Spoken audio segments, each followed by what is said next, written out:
So Boker Tov, if that is the case for you. And we'll start, of course, with our bracha and welcome everyone.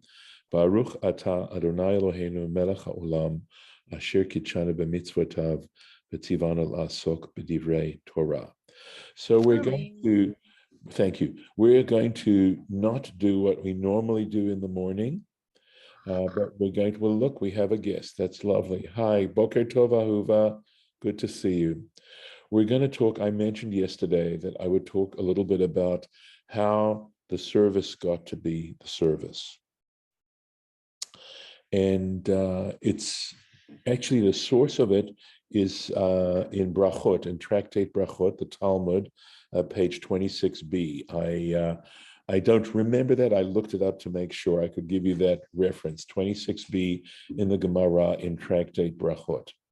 And it gives two reasons for why we pray 3 times a day. And of course, we add others as well. So one source for all of this originally, right, for the daily offerings is found in the book of Numbers, somewhere around chapter 28, in Parshat Pinchas, where the statutory offerings are mentioned.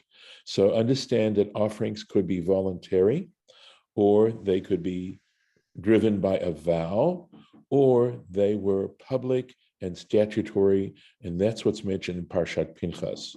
Starting off with a daily Tamid offering, that is morning and late afternoon, and the Tamid, which was a lamb every day, 2 lambs, a lamb in the morning and a lamb in the evening, and then moving on to the additional lambs brought, 2 additional lambs brought on Shabbat.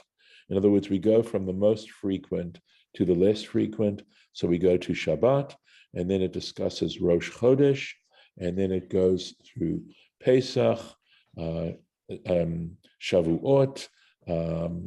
It also talks about, I think it also talks about the Omer, and it also talks about, I may not be correct about that though, because it really is talking about the offerings that were brought on the festivals, so Shavuot, Rosh Hashanah, Yom Kippur, and Sukkot, and Shmini Atzeret.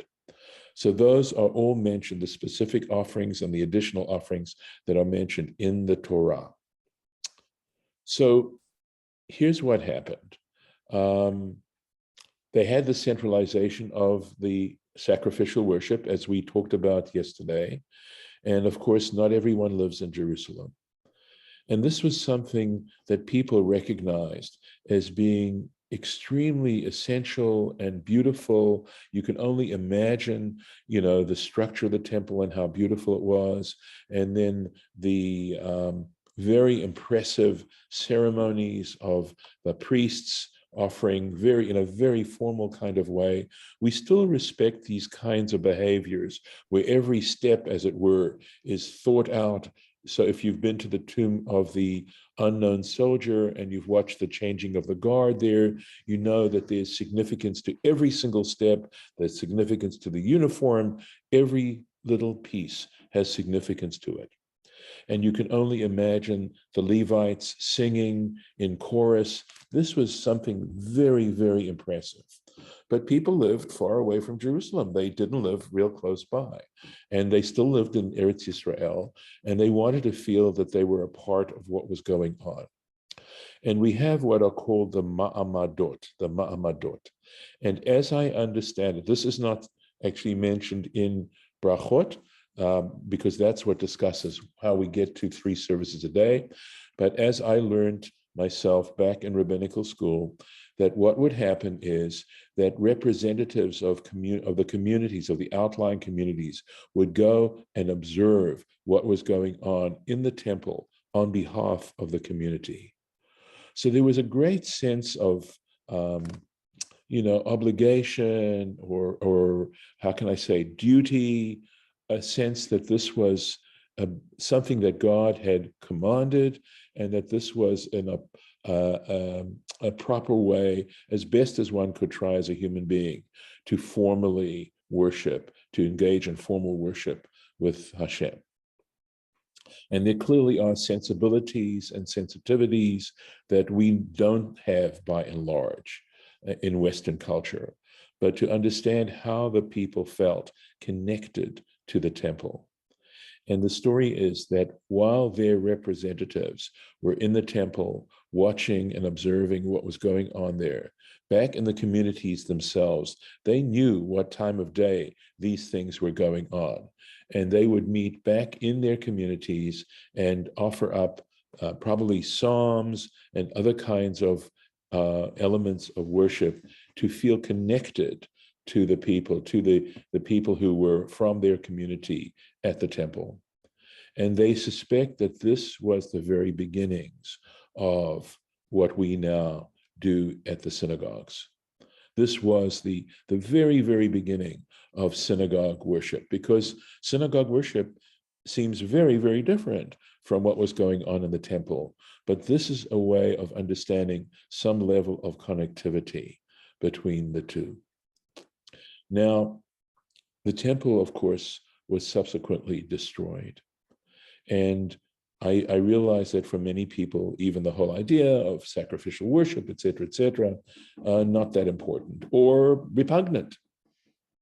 But the truth is that when the temple was destroyed, when that first temple was destroyed, it could have spelled the very end of Judaism, of the Hebrew religion, etc.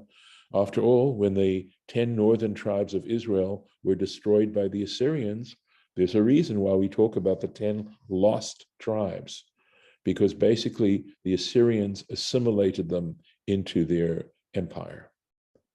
And we are very fortunate that the Babylonians had a very different policy. They retained the integrity of communities because the Babylonians understood what is important for every responsible government to do, more important than anything else, collect taxes.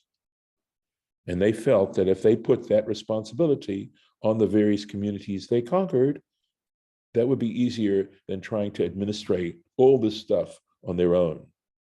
So the Jewish community remained intact in Babylonia, in the exile. They had a leader called the exilarch, and they were allowed to function as a community, and they could retain their identity as such. One of the greatest leaders that we ever had, whose name is known not necessarily to that many people, but anyone who's educated Jewishly has heard of him, and his name was Ezra the scribe. And he lived, I would say, around the years 500 BCE. And he collected around himself 70 of the smartest, wisest, most learned people, and it was called the Men of the Great Assembly. And I suspect that it was within this framework that the Torah, as we now have it, is there, that they helped put that together.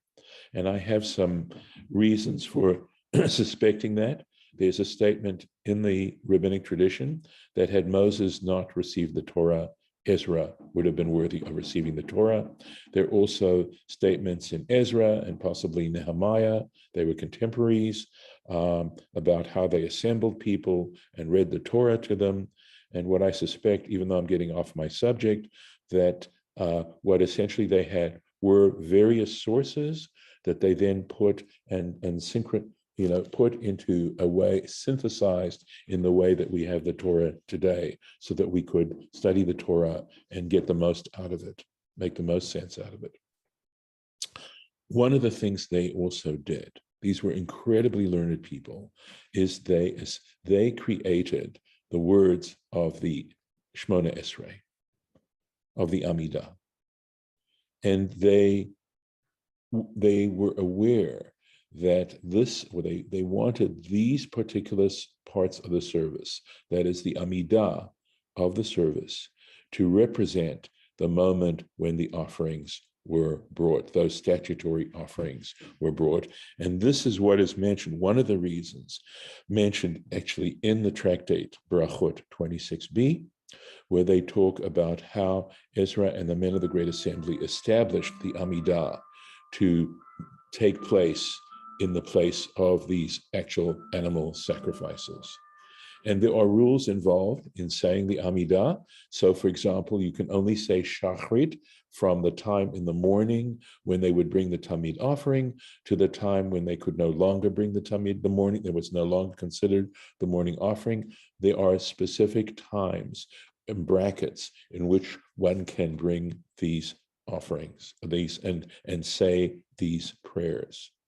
So you can't say mincha too early. There's a discussion as to when is the best time to say mincha, which of course is corresponding to the afternoon offering.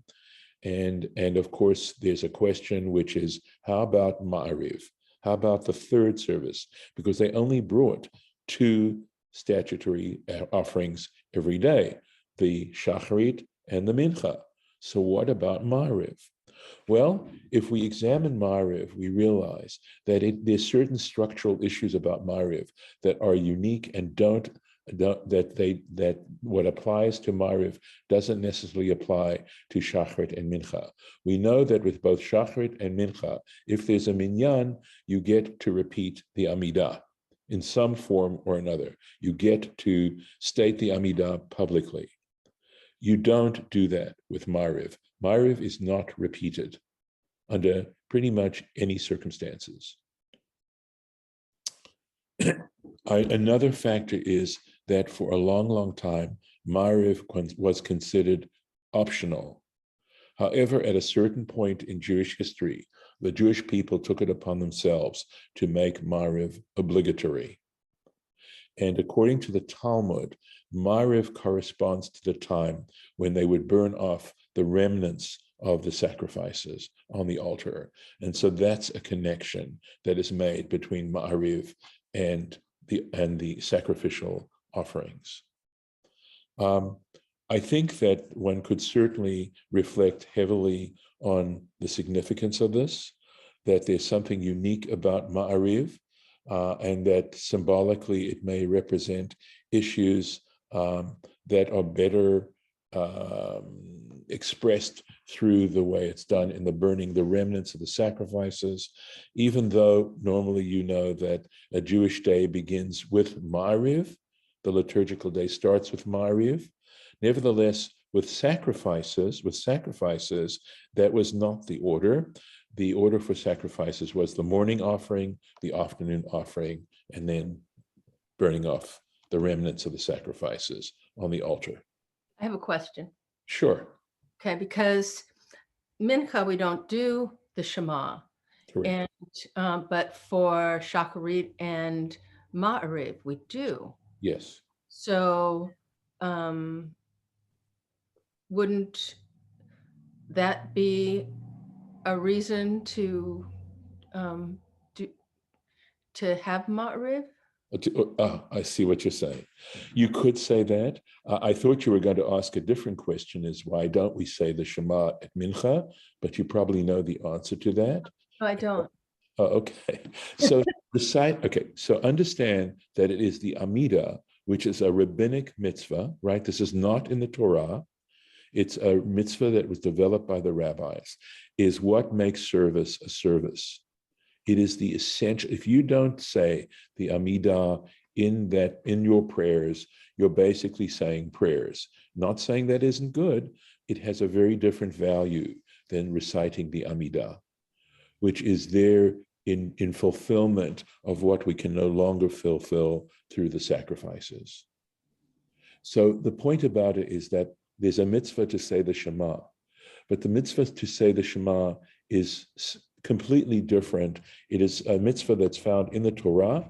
Saying the Shema twice a day, morning and night, is a mitzvah that's stated explicitly in the Torah, actually 4 times. In Shema, and it's not 4 times. It's in the Shema and Vahaya im Shamoah, and the tzitzit, the 3rd paragraph, doesn't mention it, and it's a separate mitzvah too, and there's a discussion in Brachot as to whether you should be saying that 3rd paragraph at night, and the decision was made that using midrashic applications that you say that at night as well. I'm not going to give you the details of that particular discussion, but know that what happened is that they rolled the saying of the Shema, the recitation of the Shema, into Shacharit and Ma'ariv in order to compress things a little bit and they realized that if they made it a separate, totally separate mitzvah and didn't make it part of the ritual of the prayers, people might not observe it. Okay. So it is not an essential part of the service in terms of how I'm describing it. It's a separate mitzvah from the Amidah. Now, okay. I have a question also about the time. Yes, go ahead. No, when do you say it? Is it sundown? Are you talking about the Shema or are you talking about the Amidah? The Ma'ariv service. Okay, there's actually a lot of halachic discussion. The very first Mishnah of Tractate Brachot, which discusses prayer, discusses the time for Ma'ariv. And there's this disagreement between Rashi and Tosafot there, and some of the other commentators then also bring their opinions in. And because there's a question as to how early you can say Ma'ariv, and whether or not that is too early to fulfill the mitzvah of the Shema, of reciting the Shema. And so Rashi has a very interesting commentary at the very beginning there, and essentially it comes out that reciting the Shema at bedtime might be the essential actual practice of fulfilling the mitzvah. So we have to be conscious that there's a difference, or sensitive to the idea that there's a difference of reciting a prayer because we want to do it or because it stimulates us, as opposed to doing it because it's a duty to perform it. So are we doing this to fulfill the mitzvah before God, or are we doing this because we find it stimulating and inspiring, etc., etc.? And there is a distinction between those two things. So there is a discussion as to whether or not you have to say the mitzvah of Kriyat Shema when you go to bed at night, as opposed to during Ma'ariv. There are some places which are very meticulous about not starting Ma'ariv before nightfall, because if you do start Ma'ariv at nightfall, then of course it is the time to say the evening Shema as well as the Amidah. But many, many, many places where there is a practice of, coming to minyan and feeling that that's an important part of the day, an essential duty, they will start Ma'ariv earlier. They will do it in conjunction with Mincha, right after Mincha. That's a very old practice, and essentially because they wanted to make it possible for people who wanted to practice the mitzvot to be able to practice the mitzvot, and not to throw curveballs and make it hard. There were also reasons that back then people were working in the fields, and if they waited until nightfall, there was a possibility that they would be endangering themselves from bandits, etc. There wasn't good lighting, etc., etc. So there were reasons why, because we want the religion to be practical. We want it to be practiced and not simply be nice words. And so that's why these things have happened. So there really are very good and interesting reasons as to why some of these things developed. So while I have the time, because I'm using up my time very quickly, there's another reason given in Brachot as to why we pray 3 times a day. And that is that the Shacharit service corresponds to our patriarch Abraham, that the Mincha service corresponds to our patriarch Isaac, and the Ma'ariv service corresponds to our patriarch Jacob. And there are verses in the Torah that lend support to the idea that Abraham prayed in the morning, that it mentions about a prayer that Abraham offers in the morning. And the word for prayer is understood to refer to this Amidah, because we come before God during the Amidah. That's why we stand. And then it talks about Yitzchak, where I can remember the verse, when Rebecca, Eliezer, we think it was, Eliezer and Rebecca came back together Isaac was meditating in the field, lasuach basadeh, and it says, towards the end of the day. So that's understood as mincha, and of course we know that Jacob came to Peniel at nightfall, and that's when he prayed to God. And of course we even have the prayer, at least the words of what he said. Now, clearly, there's a lot more significance. Unfortunately, we sometimes, I think, as you've heard me, ride off on this one, get distracted by the fact that it's the patriarchs, et cetera. And the truth is, the significance of the patriarchs is not their masculinity. The significance of the patriarchs has more to do with qualities that are considered to be associated with them. So that Abraham is associated with chesed, with loving kindness. Isaac is associated with justice, with din, and Jacob is considered a combination of the two, which is, I believe, rachamim, which is a combination of both love and justice.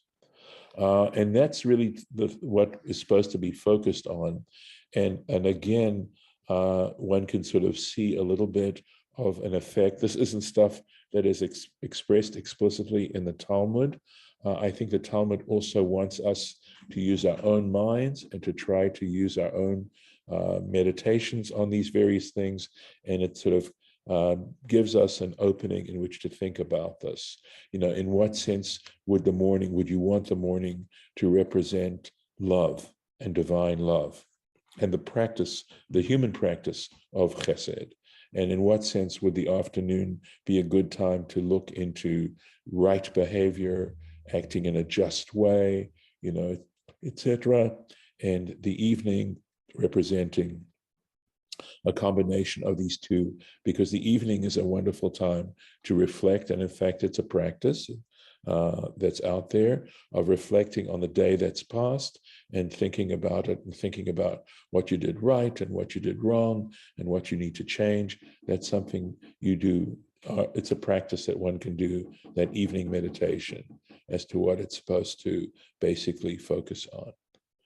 So the men of the Great Assembly were very meticulous in the words that they chose, in how many words there were in the Amidah. They were able to focus in a very deep kind of way, because we know that the more you know something, the more you're able to pull it apart and find the details, the very fine details regarding almost anything, any subject. You start to be able to do that. So they were capable of it. And of course, what happened was, in the course of the centuries, the prayer book gained other particular elements to it that gained popularity and acceptance. And essentially, the traditional prayer book is the result of all these, accretions that happen. But the very essence of it, nevertheless, is the Amidah. And that's some background, and I'm happy to take questions if you have any. I have one comment. Yes. This, to me, says that it's about community. And it's about doing all of these different things to bring everyone together at different times. Even way back when the sacrifices were happening in the temple, then people were in like mind to be focusing on not only themselves and their community, but for those who were doing the sacrifices or that for the community, but also linking everyone together as one people throughout time. Yes. What you say has a lot of validity. They say that at Mount Sinai, when they first arrived at Mount Sinai, that the Jewish people were totally unified, and had they not been totally unified, they never would have received the Ten Commandments. So the idea of knowing how to get along, both personally and publicly, is obviously, in order to achieve that unity, is something very fundamental, and I think you were bringing that out. I would say there's another important element, though, that I think is sometimes neglected, and that is a sense of duty. That sometimes you do things not because you want to do them, but because you have to do them, because it's the right thing to do, and not to make it, always around what one's personal tastes. And very often achieving unity involves that sense of responsibility and duty. And seeing, because I think most people look at these prayers as simply being, I enjoy going, and that's why I do it. I mean, it's not for me necessarily to try and judge everyone, but that's my sense as to why it's neglected, because it's not seen as something important and as an important responsibility. Um, and I could certainly go into various reasons why, beyond even the very fact that since we are commanded to do it, it may be a rabbinic command and not a biblical command, but that doesn't make it any less valid. And certainly rabbinic commands, without any doubt, take into account the point you were making, Lisa, about creating community. But so it's in Hebrew, we don't understand Hebrew, it can be tedious, it's repetitious, etc. And those are not necessarily things that are appealing unless you sort of have developed a taste and an understanding and this sense of moral duty, that it's something that one does as a Jew. Now, that traditionally women were not obligated to do this. And the reason for this was because for most women, not necessarily all, but for most women, they had to take care of raising the children. And of course, the way families were back then, etc., and the fact that it was an extremely laborious process to take care of domestic chores and other kinds of things. Back then, it was felt as unfair to obligate women to come to minyan or to do time-bound positive commandments. Now, we conservative Jews, at least within conservative Judaism, believe that the situation has changed. And when circumstances alter, they need to, then the halacha is able to accommodate various elements that involve circumstances. And it's still, of course, terribly important that if you do have children, that they get all the attention they need, and they need a lot of attention. But at the same time, it's sensed that, women may, in fact, want to take on this obligation, and that they should have that opportunity to take it on as an obligation. I have one more comment. Sure. Please. It's about the obligation, and then the juxtaposed with the liking to do it, and then the Hebrew in there, kind of in the middle, that where you don't understand, and the repetition. Except what I love about all of that coming together is that's how you learn. I agree. You show up, and if it's that you just love to hear it and it makes you have the warm fuzzies, that's wonderful. And if you do it from, it's an obligation, it's a duty, and I want to do it. Those two things are so valid, because ultimately it brings you to an understanding. Mm-hmm. Mm-hmm. The thing that we never learn in Hebrew school or in religious school or anything, and this is a big deal with me, it's a music thing too, but we never learn how to do it. What we're really supposed to be doing, not just saying the words. When you get the words down, then there's the next level, and we never get to the next level with our kids. Which is the same thing with like music. We never learn how to practice.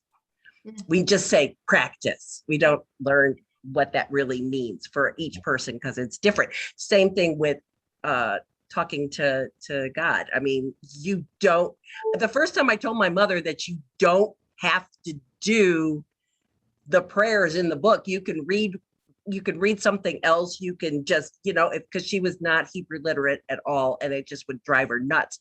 It's like, you can read the English, Mom. You can read something else. You can just talk to God. You can just be who you need to be at that moment. And it just, like, she says, really? It says, yeah, really. It just, that's what people don't know. So I would take what you're doing and reframe it a little bit to say that in discussion of whether one has fulfilled one's obligation, right? That's a sensitivity. Mm-hmm. Right? Have you fulfilled your obligation?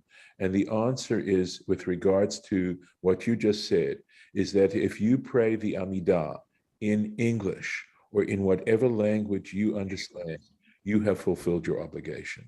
I mean, I hope. Do you feel like, not just saying words, but knowing what you're saying, understanding the reasoning for these, because